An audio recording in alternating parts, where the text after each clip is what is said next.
look at my 2 minute. This is the trade we took in the room this morning.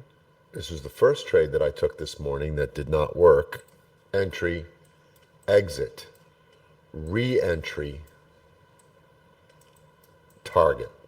That was today's open. That was the trade. I'm going to review it, talk briefly about some of the lessons behind it, and see what kind of questions you guys have. Let's just review the 5 minute first. Like, there's today. So interesting. Price came down like this, and somebody said, how do you know when it's a walk down day? And I go, you don't. Not until a little later. Came back. Basically, you had a gap up, went up higher, created a pre-market high and a pre-market low.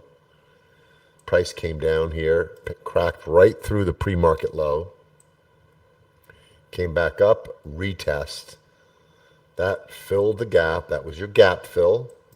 A lot of people like to trade that in the morning, or it's called a gap fade, fading the gap, or gap fill trade. The market gaps up like this, and then you open, whoops, sorry. Market gaps up, closes up here, creates a pre-market high, and then you open here. A lot of people like to trade this fill, this gap fill right from here. Bang. That's called fading the gap. You can see how we came crashing through the pre-market low, came back up, retested it, and then just rode all the way up all day as the market maker got squoze. And if you look at the options chain, which I'm not going to get into the whole options chain thing today, but if you look at the options chain and look at the out of the money calls, well, actually, you know what? We'll look at it. Why not? We won't spend too much time here, but I guess it's worth noting what would move the markets so freaking high up to 672, and it's called gamma squeeze. No coincidence, the highest number on the board right here in terms of volume that came in today, right here. Bang. 672, right? So markets, and then you obviously have the 673s right behind it here with 420,000 calls. That's a lot of volume. It's more volume than here. And so you're going to push the market maker to pop up to that number, that 672, accumulate shares at these levels up to 672. Now, if something bad happens and the price goes above it, they've got the shares that they bought here before price hit 672 as they drove it up. Price finishes up here at 673, and the 670 whatever ones and twos want their shares. Well, the market maker bought those. They bought them here and here and here and here. They're good to go. Once he's accumulated enough shares and starts to see the puts accumulate at 671, 670, that's when he can flip the market the other way, exact some pain there, and then you can see, look where price is, 671.70. This is beautiful, all right? If you're the market maker, you get a raise. 671 and change. So did the 672s get paid? Did the 672s exercise their right and take shares? Do you know how many shares that is? 726 plus 13. Let's just say it all exists. It's 750,000 options contracts, right? Well, there's 100 options contracts per. That's $75 million times 672. If you want to just look at value, and what you end up with is this number.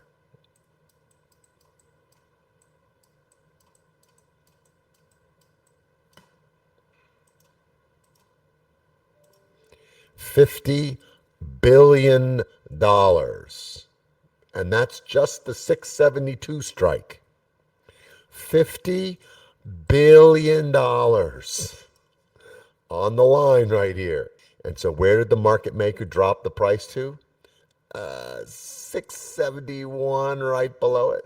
And if you look at where the puts would have gotten paid, look at this. 588, 511, 313. Look at the volume here.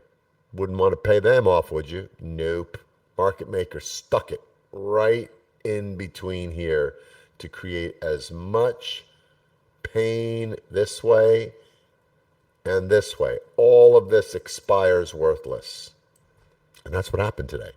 So the reason why the markets drove higher, and people ask, well, how do you know if it's going to be a walk-up day? Well, look at where price opened. Look where it goes in the first 30 to 45 minutes. And then look at the options chain. And you'll see them. 71s and 72s up here. And the 70s here. The market maker just drove it up here to accumulate the shares. Once they had enough, then they dump it. Interesting day. So just to do a quick review of what I did live, had a 71.72 vertical, missed out on a daily trade, just missed the 672. So yeah, so El Gordy, let me give you a piece of advice. Don't do that. Don't buy a one wide vertical. That's a waste of money and a waste of time. And it's not what we teach. If you're doing CTV Plus, it's calls and puts, and you buy on the shift, and then it doesn't matter. There's no such thing as missed on the trade. You follow the rules, you got your target, and you got your exit. You trade on the shift with rules, and there's no guesswork. There's no hoping that you made it to 672 or whatever. I can tell that's a newbie trade, because that's just an awful trade. Why would you do a one wide vertical? Your chance of making money there is so slim, because the market maker is not going to push price above 672. Too many calls would have gotten paid. And what would you have gotten paid anyway? You would have made $1 minus your cost. What was your cost? 30 cents, 20 cents. Maybe you bought it way out of the money. It's just not, it's not an effective strategy. It doesn't look like a calendar. To me, it looks just like a 71, 72 vert. Doesn't make sense. And it's, like I said, not what we teach. Stick with what we teach. When you're making 6, 7, 8 grand a day, you can try any other strategy you like. But I would stick with what we teach here because it works. It has rules. There's no guesswork, and there's no hoping that the trade works. Thanks for watching. Hope you enjoyed this video from Trade With Me Now. Make sure to go ahead and like this video and subscribe to our channel so you make sure that you catch our next video right when it's released. Also, if you have a question or comment, please leave that in the comment section below. And of course, if you want to learn more about Trade With Me Now or join our community of profitable traders, go to tradewithmenow.com. There's also a link in the description below.